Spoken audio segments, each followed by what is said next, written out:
الحمد لله رب العالمين نحمده ونستعينه ونستغفره ونؤمن به ونتوكل عليه ونعوذ بالله من شرور أنفسنا ومن سيئات أعمالنا من يهده الله فلا مضل له ومن يضلل فلا هادي له أشهد أن لا إله إلا الله وحده لا شريك له وأشهد أن محمدًا عبده ورسوله أرسله بالهدى ودين الحق ليظهره على الدين كله ولو كره المشركون اللهم صل على محمد وعلى آل محمد كما صليت على إبراهيم وعلى آل إبراهيم إنك حميد مجيد اللهم بارك على محمد وعلى آل محمد كما باركت على إبراهيم وعلى آل إبراهيم إنك حميد مجيد أما بعد فإن خير الحديث كتاب الله وخير الهدي هدي محمد صلى الله عليه وسلم وشر الأمور محدثاتها وكل محدثة بدعة وكل بدعة ضلالة وكل ضلالة في النار أيها الإخوان والأخوات أوصيكم ونفسي أولا بتقوى الله أعوذ بالله السميع العليم من الشيطان الرجيم يا أيها الذين آمنوا اتقوا الله حق تقاته ولا تموتن إلا وأنتم مسلمون يا أيها الذين آمنوا اتقوا الله وقولوا قولا سديدا يصلح لكم أعمالكم ويغفر لكم ذنوبكم ومن يطع الله ورسوله فقد فاز فوزا عظيما بسم الله الرحمن الرحيم فلا وربك لا يؤمنون حتى يحكموك فيما شجر بينهم ثم لا يجدوا في أنفسهم حرجا مما قضيت ويسلموا تسليما. പ്രിയമുള്ള സഹോദരന്മാരെ, സഹോദരികളെ, സത്യവിശ്വാസികളെ, വിശ്വാസിനികളെ, പ്രപഞ്ച സൃഷ്ടാവായ റബ്ബുൽ ആലമീനായ അള്ളാഹുവിൻ്റെ വിധിവിലക്കുകൾ ജീവിതത്തിൽ ഉടനീളം പാലിച്ചുകൊണ്ട് തഖ്വയുള്ളവരായി ജീവിക്കണമേ എന്ന് എന്നെയും നിങ്ങളെയും ഈ സന്ദർഭത്തിൽ ഓർമ്മപ്പെടുത്തുകയാണ്, ഉപദേശിക്കുകയാണ്, തഖ്വ കൊണ്ട് വസിയത്ത് ചെയ്യുകയാണ്. അള്ളാഹു സുബ്ഹാനഹു വ തആല നമ്മെല്ലാവരെയും അവനിഷ്ടപ്പെടുന്ന അവൻ്റെ യഥാർത്ഥ സ്വാലിഹീങ്ങളുടെ സജ്ജനങ്ങളുടെ കൂട്ടത്തിൽ നമ്മെല്ലാവരെയും ഉൾപ്പെടുത്തി അനുഗ്രഹിക്കുമാറാവട്ടെ. കാലികമായ ഒരു വിഷയമാണ് നമ്മൾ സംസാരിച്ചു തുടങ്ങിയത്. അതായത് നമ്മുടെ നാട്ടിൽ മുഹമ്മദ് മുസ്തഫ സല്ലല്ലാഹു അലൈഹി വസല്ലമയുമായി ബന്ധപ്പെട്ടുകൊണ്ട് അവിടുത്തെ ജന്മദിനം കഴിക്കുന്ന ഒരു വേളയിൽ, അത്തരമൊരു സന്ദർഭത്തിൽ പൊതുവായി മുസ്ലിം സമൂഹത്തോട് നമുക്ക് ചില ബാധ്യതകൾ ഉണ്ട് എന്നുള്ളത് കൊണ്ടാണ് നമ്മൾ മുഹമ്മദ് മുസ്തഫ സല്ലല്ലാഹു അലൈഹി വസല്ലമയുമായി ബന്ധപ്പെട്ടുകൊണ്ടുള്ള ഒരു വിഷയം നമ്മൾ പഠിക്കാനും മനസ്സിലാക്കുവാനും തിരഞ്ഞെടുത്തിട്ടുള്ളത്. മുഹമ്മദ് മുസ്തഫ സല്ലല്ലാഹു അലൈഹി വസല്ലമ ആരാണ്? എന്തായിരുന്നു അദ്ദേഹത്തിൻ്റെ ജീവിത ദർശനം? അദ്ദേഹത്തിന് ഇസ്ലാം മതത്തിലുള്ള സ്ഥാനം എന്താണ്?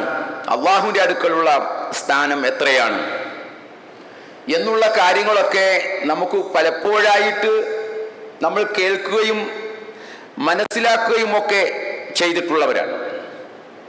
ഇന്ന് നമ്മൾ പ്രവാചകനെ കുറിച്ച് സംസാരിക്കുമ്പോൾ നബി സല്ലല്ലാഹു അലൈഹി വസല്ലമയുടെ സുന്നത്തിനെ സംബന്ധിച്ച് നമ്മൾ മനസ്സിലാക്കേണ്ടതുണ്ട്. പലപ്പോഴും വലിയ പണ്ഡിതന്മാർ വരെ ഈ ഇസ്ലാം ദീനിൽ നിന്നും പുറത്തേക്കുള്ള വാതിൽ തുറന്ന് പുറത്തേക്ക് പോയ അനുഭവം പലരിലും ഉണ്ടായത് ഈ വിഷയവുമായി ബന്ധപ്പെട്ടുകൊണ്ടാണ്, ഈ സുന്നത്തുമായി ബന്ധപ്പെട്ടുകൊണ്ടാണ് എന്ന് കാണുവാൻ കഴിയും. നമുക്കറിയാം, ഒരു പണ്ഡിതൻ കേരളത്തിൽ സുന്നത്തിനെതിരെ സംസാരിച്ചുകൊണ്ട്, സുന്നത്തിനെ പരിഹസിച്ചുകൊണ്ട്, സുന്നത്തിനെ വെല്ലുവിളിച്ചുകൊണ്ട് അദ്ദേഹം കടന്നു വരികയും അദ്ദേഹത്തിലേക്ക് കുറച്ച് ആളുകളെങ്കിലും അദ്ദേഹത്തിൻ്റെ ആ വാക്കിൽ വീണു പോകുകയും ഒക്കെ ഉണ്ടായതൊക്കെ നമുക്കറിയാം. അദ്ദേഹം മരണപ്പെട്ടുപോയി. അദ്ദേഹം മരിച്ചത് എങ്ങനെയാണ്, അദ്ദേഹത്തിൻ്റെ ജഡം പോലും കാണുവാൻ സാധിച്ചിട്ടില്ല. അത് നമ്മെ സംബന്ധിച്ചിടത്തോളം, ഇസ്ലാമിനെ സംബന്ധിച്ചിടത്തോളം, അങ്ങനെ ഒരാൾ കടന്നു വന്നാൽ അയാളെ കൊല്ലുക, ഇല്ലാതാക്കുക എന്നുള്ളത് ഇസ്ലാമിനെ സംബന്ധിച്ചിടത്തോളം അത് പ്രോത്സാഹിപ്പിക്കുന്ന കാര്യമല്ല. അങ്ങനെ ഒരു കൊന്നുകളയുക എന്നുള്ളത് ഇസ്ലാമിക പാരമ്പര്യമല്ല. മറിച്ച് നേർക്കുനേരെ ആശയത്തെ ആശയം കൊണ്ട് നേരിടുക എന്നുള്ളതാണ് ഇസ്ലാമിൻ്റെ നയം എന്ന് പറയുന്നത്. ഒരാൾ കടന്നു വന്നാൽ അയാളെ ഇല്ലാതാക്കുക എന്നുള്ളത് ഇസ്ലാമിൻ്റെ പോളിസിയല്ല, ഇസ്ലാമിൻ്റെ നയമല്ല. മറിച്ച് അയാൾ കൊണ്ടുവന്നതിനെതിരെ കൃത്യമായ നിലക്ക് നാം നേരിടുക. അത് ഖുർആനും സുന്നത്തും ഉപയോഗിച്ചുകൊണ്ട് തന്നെ നമുക്കും നേരിടാൻ സാധിക്കും. അങ്ങനെ നേരിട്ട അനുഭവമാണ് നമുക്കുള്ളത്. ആ മനുഷ്യൻ അങ്ങനെ പല വാദഗതികളുമായിട്ട് കടന്നു വരികയുണ്ടായി. ഇന്നിപ്പോൾ അദ്ദേഹത്തിൻ്റെ അനുയായികൾ എന്നുള്ള നിലയ്ക്ക് കുറച്ച് ആളുകൾ അതേ രൂപത്തിൽ, അതില്ലെങ്കിൽ അതിനേക്കാൾ അദ്ദേഹം വാദിച്ച വാദങ്ങളെക്കാൾ വലിയ വാദങ്ങളുമായിട്ടൊക്കെ കടന്നു വന്നിട്ടുണ്ട്. കാരണം അദ്ദേഹം നമസ്കാരം 3 മതി എന്ന് പറഞ്ഞു. കാരണം ഖുർആനിൽ അങ്ങനെ എത്ര നമസ്കരിക്കണമെന്ന് ഖുർആനിലില്ലല്ലോ. ഖുർആനിൽ എത്ര നേരം നമസ്കരിക്കണം എന്ന കാര്യം ഖുർആനിൽ പറഞ്ഞിട്ടില്ല. അഖീമുസ്സലാ എന്ന് പറഞ്ഞിട്ടുണ്ട്. അഖീമുസ്സലാ, നിങ്ങൾ നമസ്കാരം നിലനിർത്തുക. ഫസല്ലി ലിറബ്ബിക വൻഹർ. അതേപോലെ തന്നെ ഓരോ തരത്തിൽ നമസ്കാരത്തെ കുറിച്ച് അങ്ങനെ പറയുക. പക്ഷേ കൃത്യമായ എണ്ണം, എത്ര നേരം നമസ്കരിക്കണം എന്ന് ഖുർആനിൽ പരാമർശിച്ചിട്ടില്ല. അതുകൊണ്ട് അദ്ദേഹം കണ്ടെത്തിയത് 3 നേരം നമസ്കരിച്ചാൽ മതിയെന്ന്. എന്നാൽ അദ്ദേഹം പോയി പിന്നീട് വന്ന ആളുകൾ കണ്ടെത്തിയതോ അഖ്മിസ്സലാത്ത ലിദിക്രി എന്ന ആയത്തിനെ പിടിച്ചുകൊണ്ട് അവർ വാദം പറഞ്ഞു, നമസ്കാരം തന്നെ വേണ്ടതില്ല, നമസ്കാരം തന്നെ വേണ്ടതില്ല. അഖ്മിസ്സലാത്ത ലിദിക്രി, എന്നെ ഓർക്കാൻ വേണ്ടി നമസ്കരിക്കണമെന്നല്ലേ ഖുർആൻ പറഞ്ഞിട്ടുള്ളത്. അതുകൊണ്ട് എപ്പോഴാണോ ഒരു മനുഷ്യൻ അള്ളാഹുവിനെ കുറിച്ച് ഓർക്കുന്നത് അപ്പോൾ അവന്റെ നമസ്കാരം കഴിഞ്ഞു. ഈ ഒരു വാദമാണ് പിന്നീട് വന്നത്. നിസ്കരിക്കണ്ട, എപ്പോഴാണോ എവിടെ വെച്ചാണോ അള്ളാഹിനെ ഓർത്തത് അവന്റെ നിസ്കാരം കഴിഞ്ഞു എന്ന വാദഗതിയുമായിട്ട് വന്നു. അപ്പൊ ഇവിടെയൊക്കെ നമ്മൾ മനസ്സിലാക്കണം, ഒരുപാട് ആളുകളെ ദീനിൽ നിന്ന് തെറ്റിപ്പോകാൻ ഉള്ള ഒരു വിഷയമാണ്, പ്രധാനപ്പെട്ട ഒരു വിഷയമാണ് സുന്നത്ത് എന്ന് പറയുന്നത്. അത് നിസ്സാരമായിട്ട് നമ്മൾ കാണേണ്ട വിഷയമല്ല. പലപ്പോഴും നമുക്ക് ഉള്ള അറിവ് എന്ന് പറയുന്നത്, നമ്മൾ മനസ്സിലാക്കി വെച്ചിട്ടുള്ളത് സുന്നത്തല്ലേ എന്നാണ്. പറയുമ്പം തന്നെ ഒന്ന് കുറച്ചുകൊണ്ടാണ്, അതിൻ്റെ ഗൗരവം എല്ലാം പോയിക്കൊണ്ടാണ് നമ്മളത് പറയുന്നത്. അത് സുന്നത്തല്ലേ എന്ന രീതിയിൽ അവഗണിക്കുകയാണ്. എന്നാൽ വിശുദ്ധ ഖുർആൻ പരിശോധിച്ചാൽ സുന്നത്തിന്റെ സ്ഥാനവും വലിപ്പവും മഹത്വവും എത്രയാണ് എന്ന് കൃത്യമായിട്ട് നമുക്ക് മനസ്സിലാക്കിയെടുക്കാൻ സാധിക്കും. അതായത് ഇസ്ലാമിലെ രണ്ട് അടിസ്ഥാന പ്രമാണമാണ്. രണ്ട് അടിസ്ഥാന പ്രമാണങ്ങളിൽ ഒന്നാണ് സുന്നത്ത്. ഒന്ന് ഖുർആനാണ്, ഒന്ന് സുന്നത്താണ്. രണ്ട് അച്ചുതണ്ടാണ്. ഇതിലാണ് ഇസ്ലാം നിലനിൽക്കുന്നത്, കറങ്ങിക്കൊണ്ടിരിക്കുന്നത്. ഇത് തെറ്റിയാൽ എല്ലാം തെറ്റുമെന്നുള്ളതാണ് നമ്മൾ മനസ്സിലാക്കേണ്ടത്.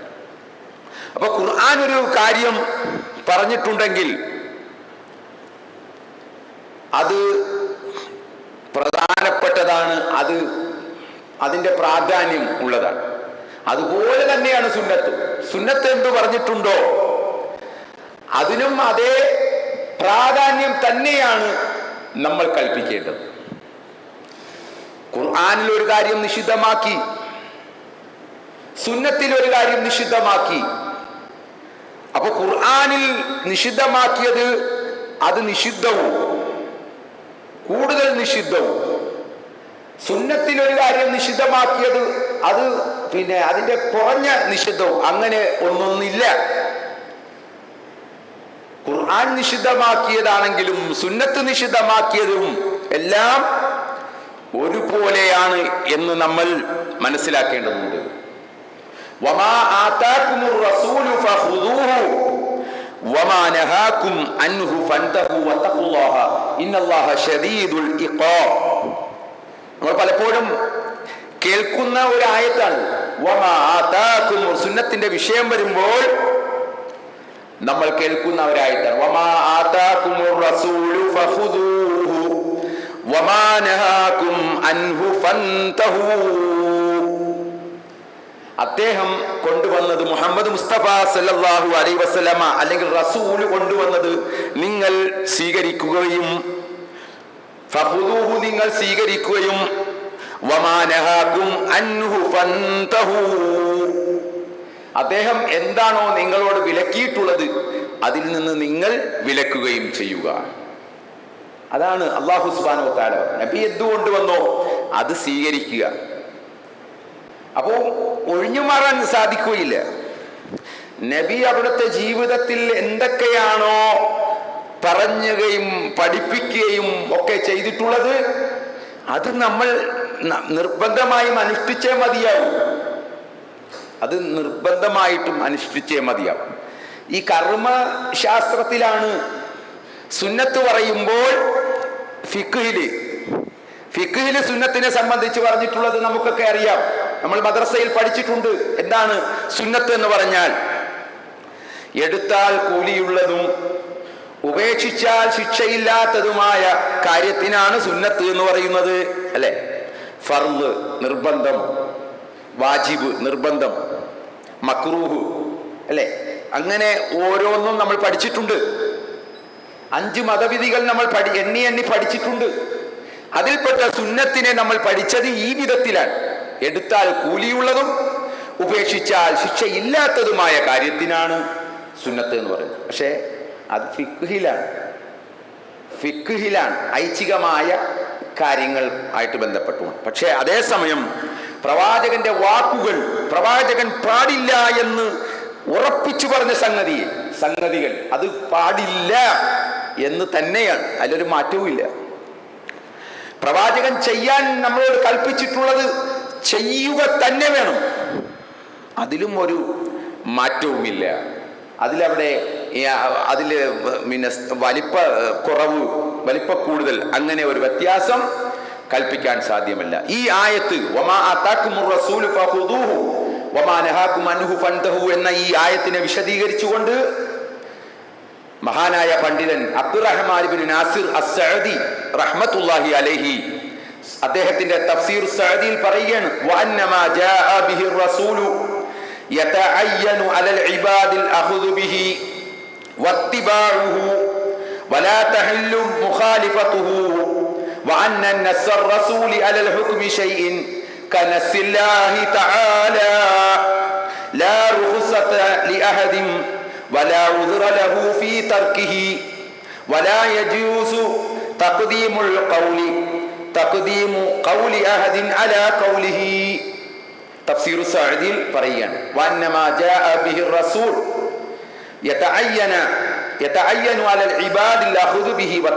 റസൂൽ കൊണ്ടുവന്നതിനെ സ്വീകരിക്കലും പിൻപറ്റലും ദാസന്മാരുടെ മേൽ നിശ്ചയിക്കപ്പെട്ട കാര്യമാണ്. റസൂൽ കൊണ്ടുവന്നതിനെ സ്വീകരിക്കലും പിൻപറ്റലും അത് ഓരോ ദാസന്മാരുടെ മേലും നിശ്ചയിക്കപ്പെട്ട കാര്യമാണ്. അതിനെ എതിര് പ്രവർത്തിക്കാൻ പാടില്ലാത്തതാണ്. ഒരു കാര്യത്തിൽ റസൂലിന്റെ വിധി അള്ളാഹുവിന്റെ വിധി പോലെയാണ്. ഈ ആയത്തിനെ വിശദീകരിച്ച് പറയുകയാണ്. ഒരു കാര്യത്തിൽ റസൂലിന്റെ വിധി കനസ്സില്ലാഹി തആല, അത് അള്ളാഹുവിന്റെ വിധി പോലെയാണ്.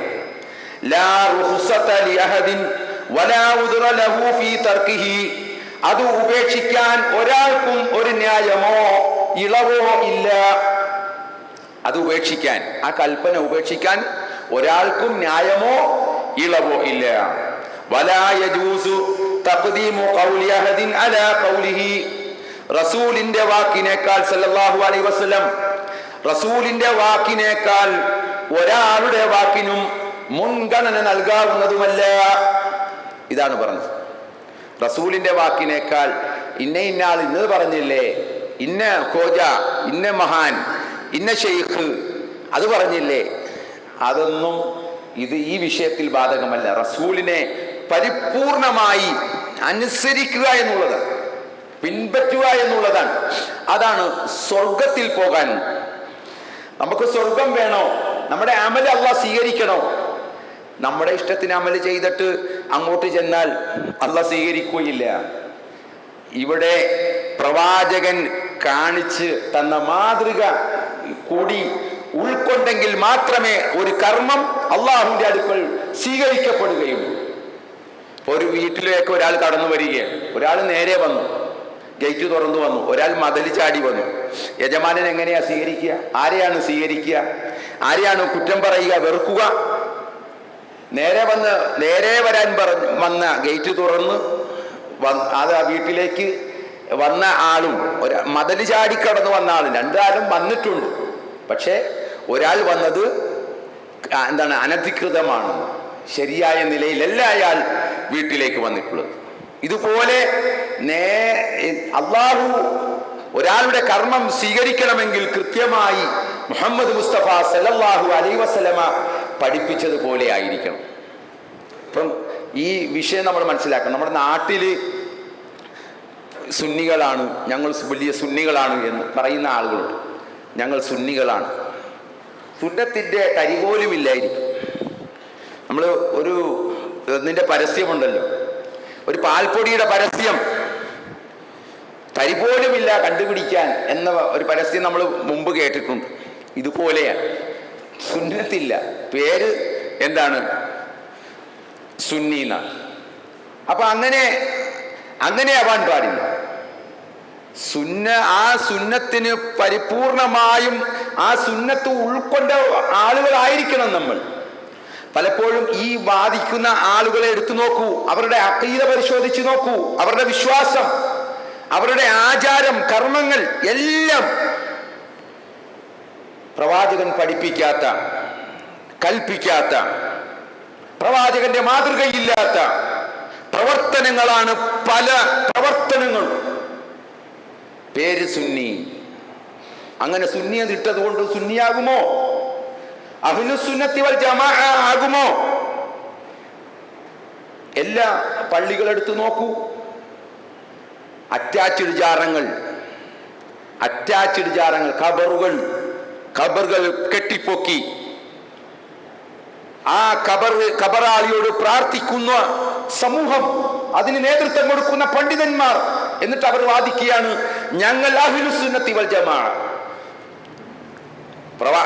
ഈ പ്രവാചകൻ, ഇവർ പറയുന്ന മുഹമ്മദ് മുസ്തഫ സല്ലല്ലാഹു അലൈഹി വസല്ലമ മരണപ്പെടുന്ന വഫാത്തിന് തൊട്ടു മുമ്പ് പോലും ഈ സമൂഹത്തിനോടുള്ള കൽപ്പന, ഉപദേശം, വസിയത്ത് നൽകുന്നത് എന്താണ്? ലഅനല്ലാഹുൽ യഹൂദ വന്നസാറ. അല്ലാഹു യഹൂദരെയും നസാറാക്കളെയും ശപിച്ചിരിക്കുന്നു. ഇത്തഖദു ഖുബൂറ അംബിയാഇഹിം മസാജിദ. അവർ അവരുടെ പ്രവാചകന്മാരുടെ ഖബറുകളെ ആരാധനാ കേന്ദ്രങ്ങളാക്കി മാറ്റി.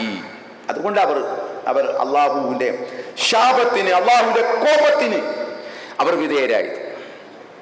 ആ ഉപദേശം സ്വീകരിച്ചുകൊണ്ടാണോ ആ പള്ളിയിൽ നിന്നാണ് ജാഥ ഇറങ്ങുന്നത്? നബിദിന ജാഥ ആരെ കാണിക്കാനാണ്?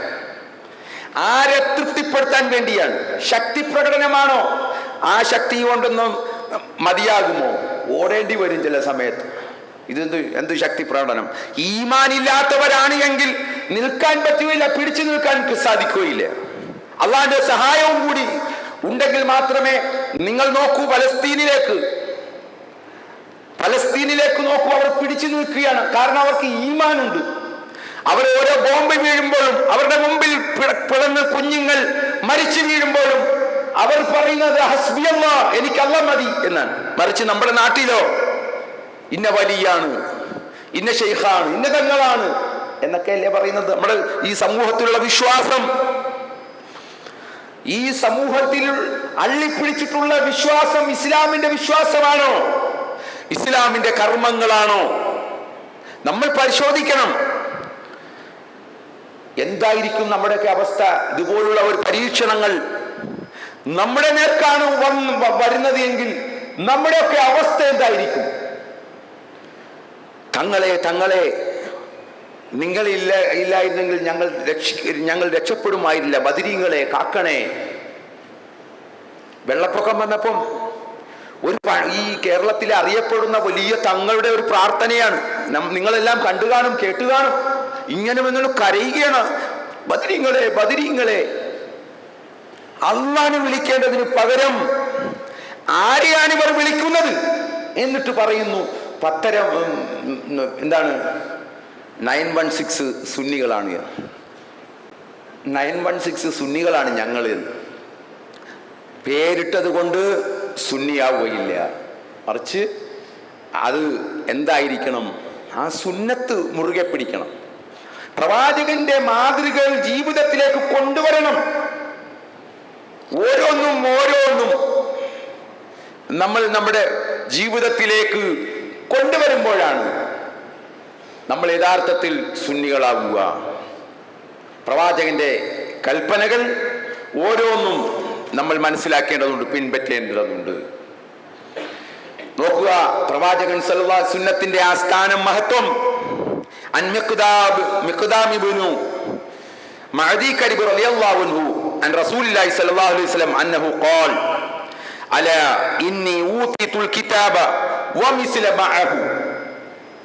അലാ, നിങ്ങൾ അറിയണം, ഇന്നി ഊതിതുൽ കിതാബ, എനിക്ക് കിതാബ് നൽകപ്പെട്ടിട്ടുണ്ട്, അഥവാ ഖുർആൻ നൽകപ്പെട്ടിട്ടുണ്ട്.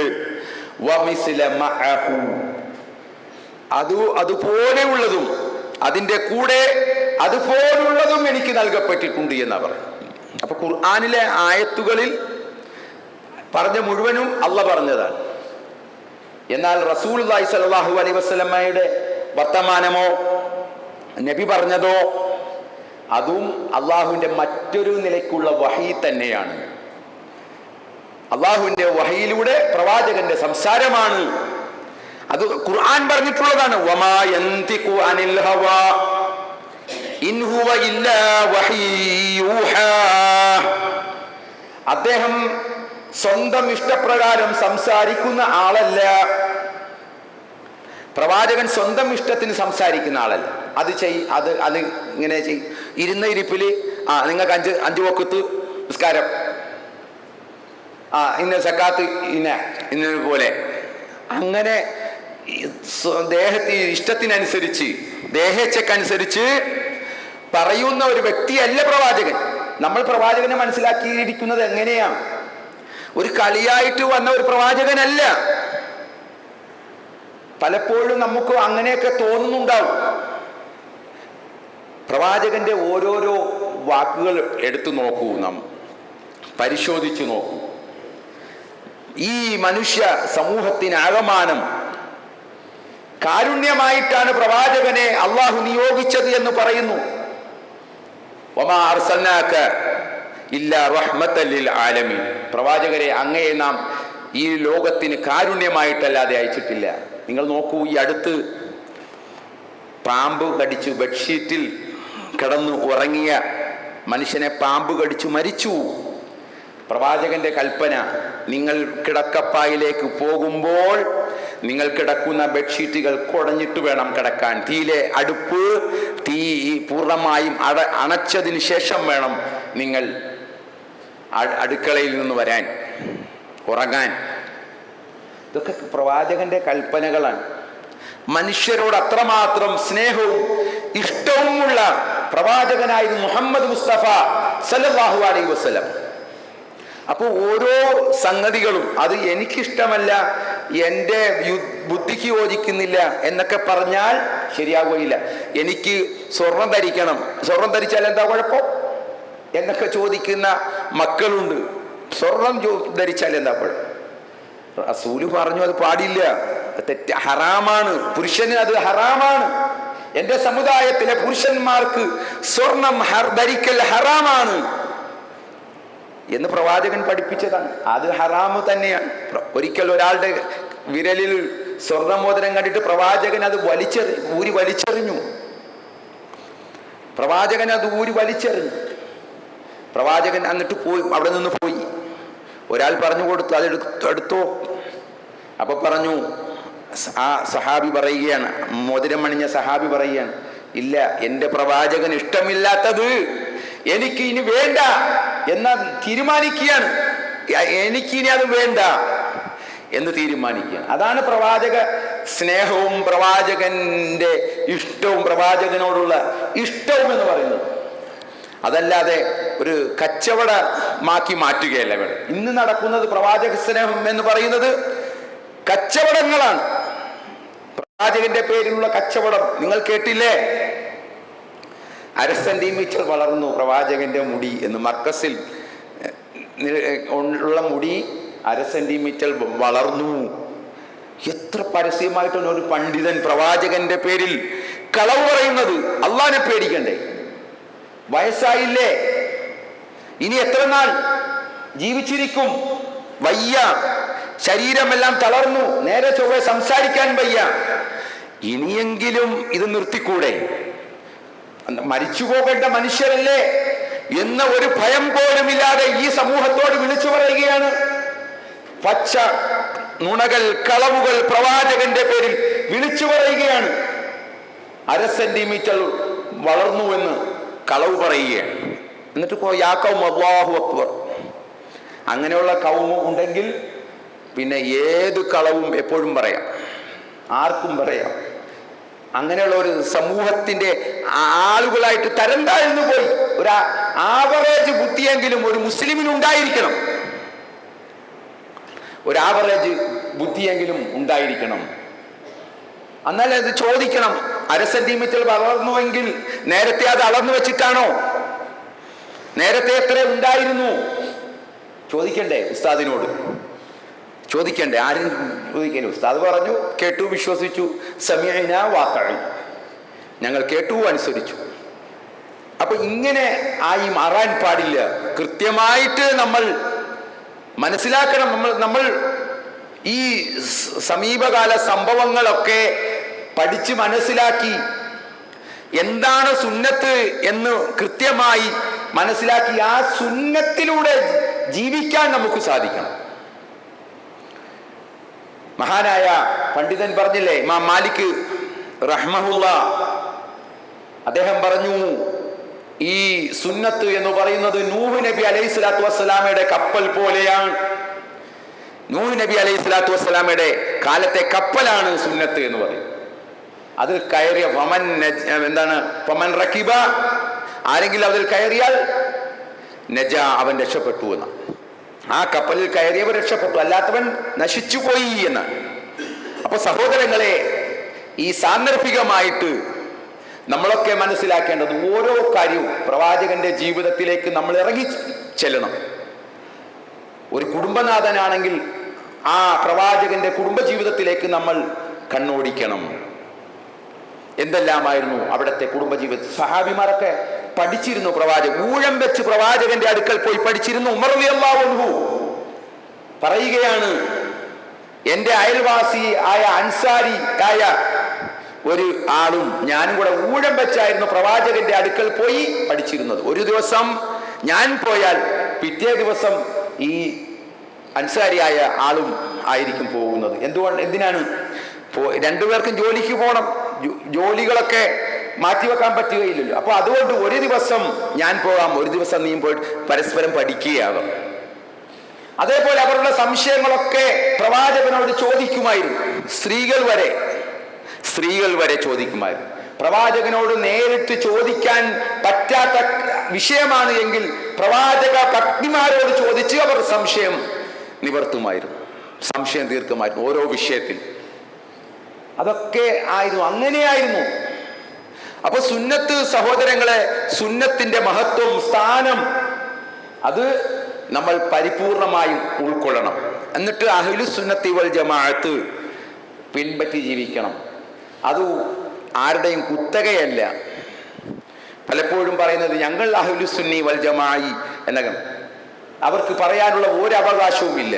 കാരണം പ്രവാചകൻ സല്ലല്ലാഹു അലൈഹി വസല്ലമ പഠിപ്പിച്ചതിന് എതിരായ സംഗതികളാണ് അവരുടെ ജീവിതത്തിലുള്ളത്, അവർ പ്രവർത്തിക്കുന്നത്. അപ്പൊ അതുകൊണ്ട് നമ്മൾ കൃത്യമായി മനസ്സിലാക്കി സുന്നത്തിനെ മുറുകെ പിടിച്ച് ജീവിക്കുവാൻ, അതനുസരിച്ച് ജീവിക്കുവാൻ അല്ലാഹു സുബ്ഹാനഹു വ തആല നമ്മെ എല്ലാവരെയും അനുഗ്രഹിക്കുമാറാവട്ടെ.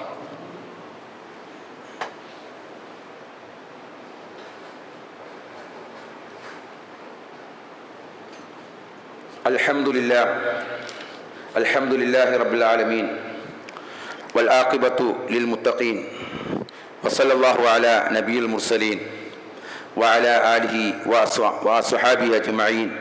അമ്മാ ബഅദ് ഇത്തഖുല്ലാഹ ഇബാദുല്ലാഹ് ഉസീകും സാനിയം ബിത്തഖ്വല്ലാഹ്. പ്രിയമുള്ള സഹോദരങ്ങളെ, ഒരിക്കൽ കൂടി അള്ളാഹുവിൻ്റെ വിധിവിലക്കുകൾ ജീവിതത്തിൽ പാലിച്ചുകൊണ്ട് യഥാർത്ഥ മുത്തഖീങ്ങളായി ജീവിക്കണമെന്ന് എന്നെയും നിങ്ങളെയും ഉപദേശിക്കുകയാണ്. അള്ളാഹു നമ്മെ എല്ലാവരെയും അനുഗ്രഹിക്കുമാറാവട്ടെ. സഹാബ കിറാമുകൾ അവർ സുന്നത്തിനോട് കാണിച്ചിരുന്ന പ്രതിബദ്ധത, താല്പര്യം, ഇഷ്ടം, അതൊക്കെ ഹദീസുകളിലും അസാറുകളിലും ഒക്കെ വന്നിട്ടുണ്ട്. പല സഹാബിമാരിൽ നിന്നും റിപ്പോർട്ട് ചെയ്യപ്പെട്ടു. അതിൽപ്പെട്ട ഒന്നാണ് عن عمر رضي الله عنه أنه جاء إلى حجر الأسود فقبله فقال إني أعلم أنك حجر لا تضر ولا تنفع ولولا أني رأيت النبي صلى الله عليه وسلم يقبلك ما قبلتك. ഇമാം ബുഖാരി മുസ്ലിം റിപ്പോർട്ട് ചെയ്ത ഹദീസ്. അതായത് ഒരിക്കൽ ഉമർ റളിയല്ലാഹു അൻഹു ഹജറുൽ അസ്വദിന്റെ അടുക്കൽ വന്നു. എന്നിട്ട് ആ ഹജറുൽ അസ്വദിനെ ചുംബിച്ചു. ഹജറുൽ അസ്വദിനെ ചുംബിച്ച് ഹജ്ജിന് പോകുന്നവരും ഉംറയ്ക്ക് പോകുന്നവരും ഒക്കെ അവസരം കിട്ടിയാൽ അത് ചെയ്യാറുണ്ട്. അപ്പോ അത് ചുംബിച്ചു കൊണ്ടിട്ട് എന്നിട്ട് പറയുകയാണ്, ഫഖാല ഇന്നി അഅലമു അന്നക ഹജറുൻ, എനിക്കറിയാം നീ ഒരു കല്ല് മാത്രമാണ്. ഇന്നക ഹജർ ലാ തദുറു വലാ തൻഫഉ, നിനക്കൊരു ഉപകാരമോ ഉപദ്രവമോ ചെയ്യാൻ കഴിയില്ല എന്ന് എനിക്ക് നന്നായിട്ടറിയാം. ولولا أني رأيت النبي صلى الله عليه وسلم يقبلك ما قبلتك, എൻ്റെ പ്രവാചകൻ നിന്നെ ചുംബിക്കുന്നത് ഞാൻ കണ്ടിട്ടില്ലായിരുന്നുവെങ്കിൽ ഞാൻ നിന്നെ ചുംബിക്കുമായിരുന്നില്ല. എൻ്റെ പ്രവാചകൻ നിന്നെ ചുംബിച്ചത് ഞാൻ കണ്ടിട്ടില്ലായിരുന്നുവെങ്കിൽ നിന്നെ ഒരിക്കലും ഞാൻ ചുംബിക്കുമായിരുന്നില്ല. അതായിരുന്നു സഹാബിമാർ. പ്രവാചകൻ ചെയ്ത ആ ഒരു പ്രവൃത്തിയെ അവർ പിന്തുടരുകയാണ്. അതാണ് സുന്നത്തിനോടുള്ള ഇഷ്ടവും സ്നേഹവും എന്ന് പറയും. ഒരിക്കൽ അബൂ സഈദുൽ ഖുദരി റളിയല്ലാഹു അൻഹു റിപ്പോർട്ട് ചെയ്യുന്ന ഹദീസിൽ പറയുകയാണ്, ഒരിക്കൽ നബി സല്ലല്ലാഹു അലൈഹി വസല്ലമയോടൊപ്പം ഞങ്ങൾ നമസ്കാരത്തിൽ നിൽക്കുകയാണ്. അപ്പൊ നബി തന്റെ ചെരുപ്പ് ഊരി ഇടതുവശത്തേക്ക് വെച്ചു, ചെരുപ്പഴിച്ചിട്ട് ഇടതുവശത്തേക്ക് വെച്ചു. അപ്പൊ സഹാബികളെല്ലാം, പിന്നിൽ നിന്ന സഹാബികൾ എല്ലാവരും, അന്നത്തെ മസ്ജിദ് ഇന്നത്തെ മസ്ജിദ് പോലെയല്ല, അന്ന് മണ്ണാണ്. ഇന്നാണല്ലോ മുസൈക്കും മാർബിളും. എന്നിട്ട് നമ്മുടെ ആളുകൾക്ക് എന്ത് ചെയ്യില്ല, അതൊരു നിസ്കാരം ഒന്നും നേരെയാക്കാൻ പറ്റുന്നില്ല. അവർ നമസ്കരിച്ചിരുന്നത് മണ്ണിലായിരുന്നു. അവരുടെ മേലാപ്പ് എന്ന് പറയുന്നത് ഓല മടലായിരുന്നു, പനയോലകൾ കൊണ്ടുള്ള പള്ളിയായിരുന്നു, മസ്ജിദായിരുന്നു. അപ്പം ഇത് കണ്ട് സ്വഹാബികളും ചെരുപ്പഴിച്ചു. നമസ്കാരം കഴിഞ്ഞപ്പോൾ നബി സല്ലല്ലാഹു അലൈഹി വസല്ലം അവരോട് ചോദിച്ചു,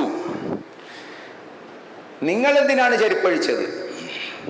അപ്പോൾ അവർ പറഞ്ഞത്, അങ്ങ് ചെയ്യുന്നത് കണ്ടു, നിസ്കാരത്തിൽ അങ്ങ് ചെയ്യുന്നത് ഞങ്ങൾ കണ്ടു, അതുകൊണ്ടാണ് ഞങ്ങൾ അങ്ങനെ ചെയ്തത്. അപ്പോൾ നബി പറഞ്ഞു കൊടുത്തു, നബി സല്ലല്ലാഹു അലൈഹി വസല്ലം പറയാണ്, എൻ്റെ ചെരുപ്പിന്മേൽ അശുദ്ധി ഉണ്ടെന്ന് ജിബ്രീൽ അലൈഹിസ്സലാം എന്നെ അറിയിച്ചത് കൊണ്ടാണ് ഞാൻ അങ്ങനെ ചെയ്തത്.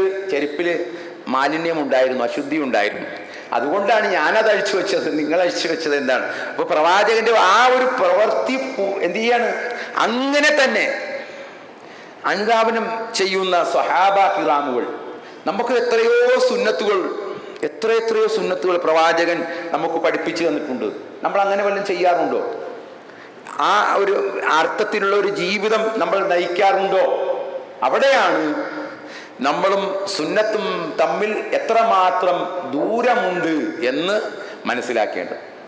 അപ്പോൾ നമസ്കാരമാണെങ്കിലും ഏത് കാര്യം ആണെങ്കിലും ഇസ്ലാമിലെ ഏത് കർമാനുഷ്ഠാനമാണെങ്കിലും മതനിയമമാണോ അവിടെ റസൂലിനെ പ്രതിഷ്ഠിക്കാൻ നമുക്ക് സാധിക്കണം, റസൂലിനെ മാതൃകയാക്കാൻ.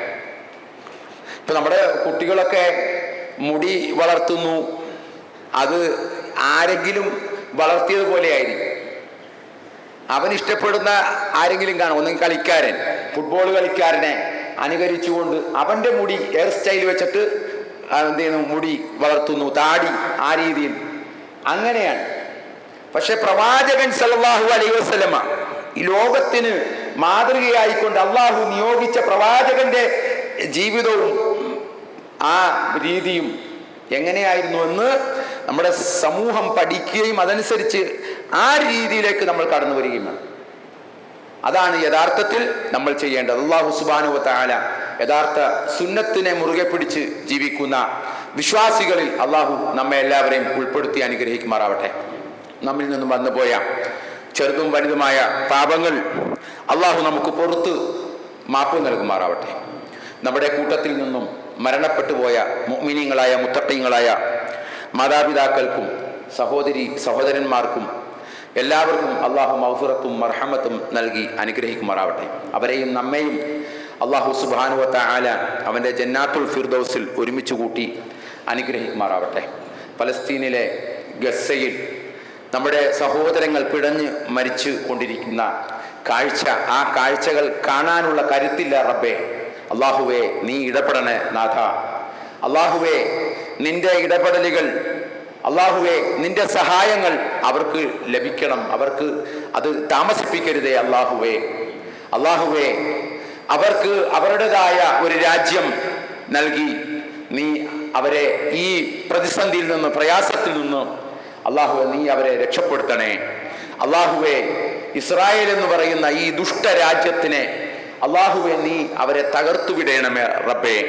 അള്ളാഹുവെ, മനുഷ്യരെ നിർദാക്ഷിണ്യം കൊല്ലുന്ന, ഭക്ഷണത്തിന് ക്യൂ നിൽക്കുന്നവരെ പോലും വെടിവെച്ച് കൊല്ലുന്ന, മനുഷ്യരോ എന്ന് പറയാൻ പോലും പറ്റാത്ത ക്രൂരന്മാരായ അള്ളാഹുവെ ഈ ഇസ്രായേലി പട്ടാളത്തെ അള്ളാഹുവെ നീ നിലക്ക് നിർത്തണേ നാഥ.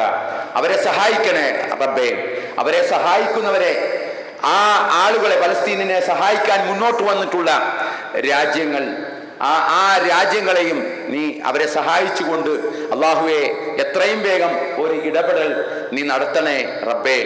അള്ളാഹുവെ, അവരിൽ നിന്ന് മരണപ്പെട്ടു പോയ രക്തസാക്ഷികൾ, കുഞ്ഞുങ്ങൾ എല്ലാവർക്കും അള്ളാഹുവെ നീ ഷഹീദിന്റെ കൂലി നൽകി അനുഗ്രഹിക്കണമേ നാഥ. അല്ലാഹുമ്മ ഗ്ഫിറിൽ മുഅ്മിനീന വൽ മുഅ്മിനാത്ത് المسلمين والمسلمات الأحياء منهم والأموات إنك مجيب الدعوة يا قاضي الحاجات. اللهم ربنا ظلمنا أنفسنا وإن لم تغفر لنا وترحمنا لنكونن من الخاسرين.